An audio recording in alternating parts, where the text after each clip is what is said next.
AP का प्रथम पद ए का मान कितना होगा? -3 होगा।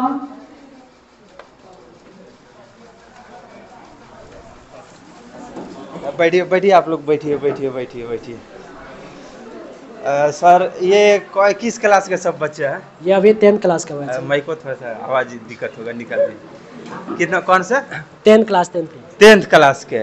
अच्छा, देख रहे हैं कि आप बाहर जो एकदम चिपकाए हुए हैं कि डिजिटल बोर्ड है, सीसीटीवी कैमरा, ये सारा कुछ लगाया है। थोड़ा सा इधर दिखाइए, यहाँ पे देखिए, इधर से घुमा क्या, सब सीसीटीवी कैमरा। अच्छा, ये सब ये देख रहे हैं कि गांव में जो ये आपका एक है, इस बाजार में आप ही का इतना जो हाई फाई कोचिंग है, इसका वजह क्या है?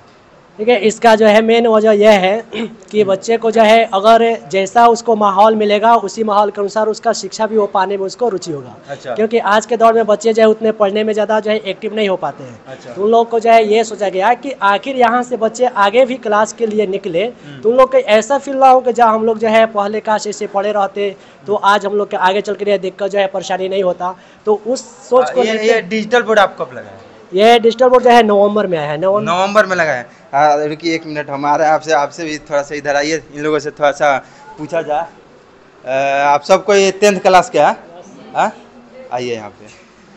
क्या नाम हुआ आपका? मनीष कुमार। मनीष जी। अच्छा, ये बताइए, डिजिटल बोर्ड लगा है, इससे आप पढ़ने में कुछ सहूलियत महसूस करते हैं कि नहीं? जी महसूस करते हैं। मतलब किस तरह से? बहुत अच्छा, सर जो भी समझाते हैं हमको अच्छा तरह से समझ आता है और अच्छा। जो भी प्रॉब्लम होता है सर से हम लोग पूछते हैं। अच्छा अच्छा, आइए यहाँ पे। क्या नाम हुआ आपका? रवीश कुमार। किस क्लास में है? 10th class. 10th क्लास में है। डिजिटल बोर्ड से आपका क्या फ़ायदा हो रहा है? हम लोग का डिजिटल पर से यह फायदा है कि हम लोग जो सर समझाते हैं हमको समझ में आता है। समझाते? अच्छा, इससे पहले जब डिजिटल बोर्ड नहीं था तब किस तरह से पढ़ाई होती? तब भी समझ में आता था। तब भी समझ में आता था, यानी सर कहीं ना कहीं सही पढ़ा रहे हैं। अच्छा, आइए यहाँ पे। क्या नाम हुआ आपका? अंजनी कुमारी। अच्छा, डिजिटल बोर्ड जब नहीं था तब सर समझाते थे तब समझ में आता था कि नहीं? जी आता था। आता था। जी। आइए, और भी बच्चे हैं यहाँ पे, हम कुछ बात करते हैं। क्या नाम हुआ बबी आपका? रुखसारा खातून। सर कैसे पढ़ाते हैं? अच्छा। अच्छा लगता है? ओह, चलिए यहाँ पे। क्या नाम हुआ बबी आपका? जासमीन खातून। अच्छा, सर किस तरह का पढ़ाते हैं? बहुत अच्छा पढ़ाते हैं सर। सभी सब्जेक्टों को अच्छा से पढ़ा देते हैं कि किसी एक सब्जेक्ट को? नहीं, सभी अच्छे से पढ़ाते हैं। सभी सब्जेक्ट को। आइए सर। अच्छा, ये बताइए, आपके बच्चा हम देख रहे हैं कि बहुत ज़्यादा है, ये लोग बोल रहे हैं कि बहुत ही अच्छा तरह से सर पढ़ाते हैं और समझाते भी हैं। डिजिटल बोर्ड नहीं था तब भी आप अच्छे से पढ़ाते थे, जैसे इन बच्चों को कहना है। अच्छा, देखा जाता है कि बहुत से बच्चे जो हैं पढ़ते हैं शुरू से तेज रहते हैं, मगर जैसे मैट्रिक में आते हैं थोड़ा सा कमज़ोर हो जाते हैं, या किसी का बहुत सा सब्जेक्ट है तो किसी में वीक हो जाते हैं, मतलब सही से नहीं कवर कर पाते हैं, सही से तैयारी नहीं कर पाते हैं। वजह क्या है करें? देखिए, इसका जो है मेन वजह यह है कि जब बच्चा जो है 8 क्लास 9 क्लास तक रहता है तो उन लोग को जो है वैसा मतलब जो एज होता है तो उस कंडीशन में वो लोग अपने पढ़ाई पर ध्यान करते हैं। लेकिन जब 8 से जो है 9th 10th में जाते हैं तो उसमें क्या होता है कि उनको हर तरह से जो है सामना का जो है मैंने हर चीज़ों से उन लोग को सामना करना पड़ता है। और उस कंडीशन में 8 क्लास की तुलना में 9th क्लास की तुलना में 10th क्लास की जो सब्जेक्ट होता है काफ़ी थोड़ा सा जो है अधिक होता है। और इसका जो है बोर्ड एग्जाम होता है, इसके लिए सभी विषय पर इन लोग को ध्यान देना होता है। लेकिन जो बच्चे अपने टारगेट को, अपने लक्ष्य को लेकर चलते हैं तो उनका जो है रिजल्ट अच्छा आता ही है और वे अच्छा भी कर जाते हैं। लेकिन जो अपने जो है उस बात को अपने जहन में नहीं रख पाते हैं कि हमें जो है मैट्रिक एग्जाम देना है, तो वे बच्चे जो है वीक रह जाते हैं। और वीक होने का कुछ कारण भी है, या तो उनका जो है बेसिक जो कॉन्सेप्ट है उस पर जो है उन लोग का अच्छा से कॉन्सेप्ट नहीं बना होता है, जिसकी वजह से कमज़ोर हो जाते हैं। क्योंकि आज जो है बच्चे 9th क्लास में 10th क्लास में चल जा रहे हैं, लेकिन सरकारी स्कूलों की ये दुर्दशा है कि बच्चे 8 क्लास में जा रहे हैं लेकिन उन लोग को हिंदी पढ़ने नहीं आ रहा है। प्लस माइनस का जो है खेल उन लोग को समझ में नहीं आ रहा है कि अगर 2 वैल्यू को प्लस माइनस के साथ दे दिया जाए तो उसका वैल्यू जो है माइनस में आएगा कि प्लस में आएगा। ये सारी जो है एक बात जैसे आप प्लस माइनस के खेल बता रहा है, तो सबसे ज़्यादा बच्चे जो फेल होते हैं वो मैथ में ही होता है। मैट्रिक में जो फेल होता है मैथ में ही होता है। वजह क्या है? ये बच्चों के दिमाग में क्यों नहीं घुसता है?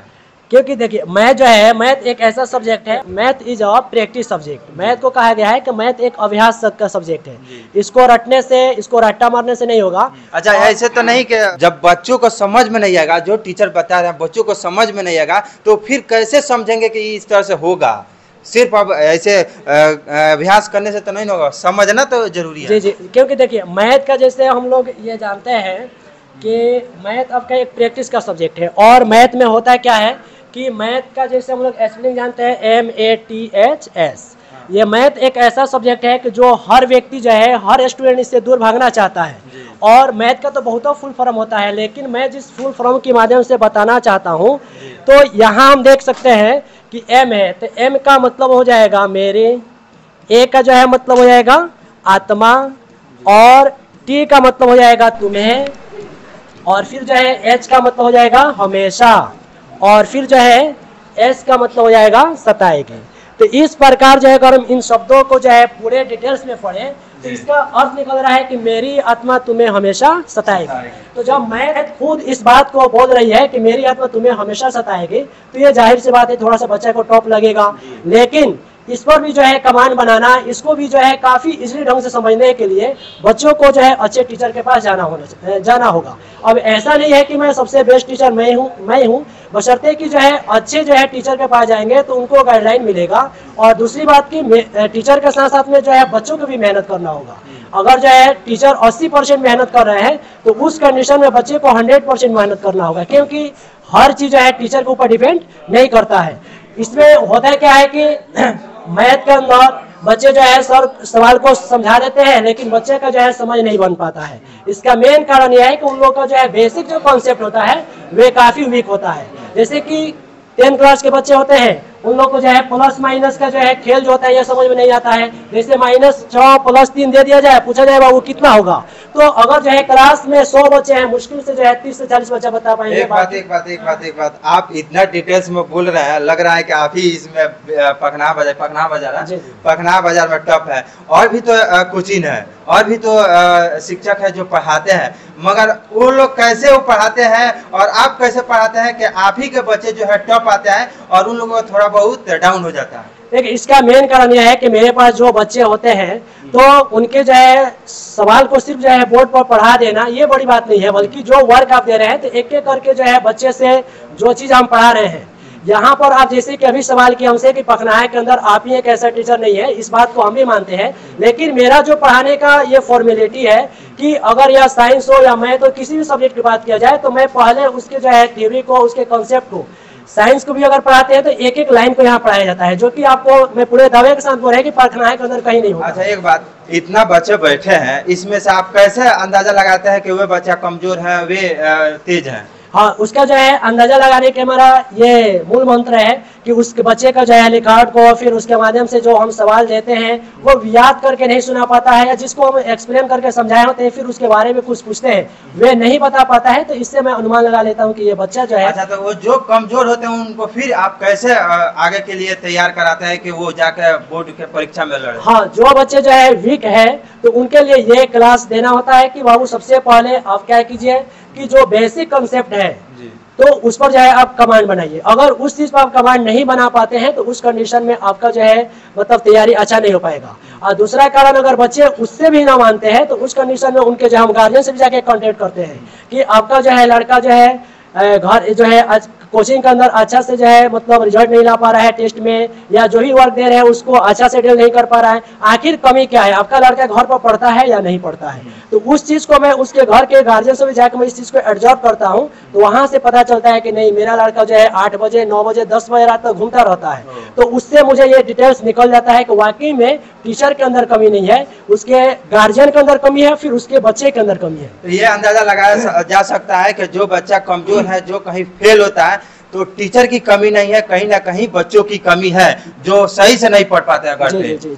अच्छा एक बात और बताइए कि जो अभी तो ये 10th क्लास के हैं जो ये 24 में एग्जाम देंगे। जी। अच्छा, जो इसके बाद जो बैच आपका चालू होने वाला है मैट्रिक का, उसमें बच्चों का जो गरीब है, जो कमजोर है, उन लोगों को क्या आप सुविधा दीजिएगा? देखिए जो बच्चे जो है अगर जो है उनका आर्थिक स्थिति कमजोर है तो अगर उनके गार्जियन आकर हमसे मिल लेते हैं कि सर फी देने में असक्षम है, तो मेरे भी जो हर बैच में लगभग 2 बच्चे 3 बच्चे ऐसे पढ़ रहे हैं जो बिना फी को उसको हम पढ़ाते हैं। तो ऐसा नहीं है कि हर चीज जो है रुपया लेना, और मानिए कि बच्चों के सामने जो है ये जाहिर करना भी उचित नहीं है किस बच्चे को फ्री ऑफ कॉस्ट पढ़ा रहे हैं। अगर जिस गार्जियन का जो है, जैसे कि एक जो है गार्जियन का 5-6 लड़की है, उसके जो है वो गार्जियन अकेले कमा रहे हैं, उनका कोई लड़का नहीं है साथ देने वाला, तो वैसे गार्जियन अगर हमसे आकर मिलते हैं, अपने जो है दुख को शेयर करते हैं, तो ऐसा नहीं है कि जो है मैं भी इंसान हूँ, उसकी जो है मजबूरी को समझ सकते हैं। और हम भी जो है एक रूरल एरिया से बिलोंग्स करते हैं, तो इस चीज को भली भांति मैं जानता हूँ कि हाँ रुपया की समस्या किसी के साथ हो सकता है। तो उस कंडीशन में उन लोग देखा जाता है गाँव में ये कमियां मिलती हैं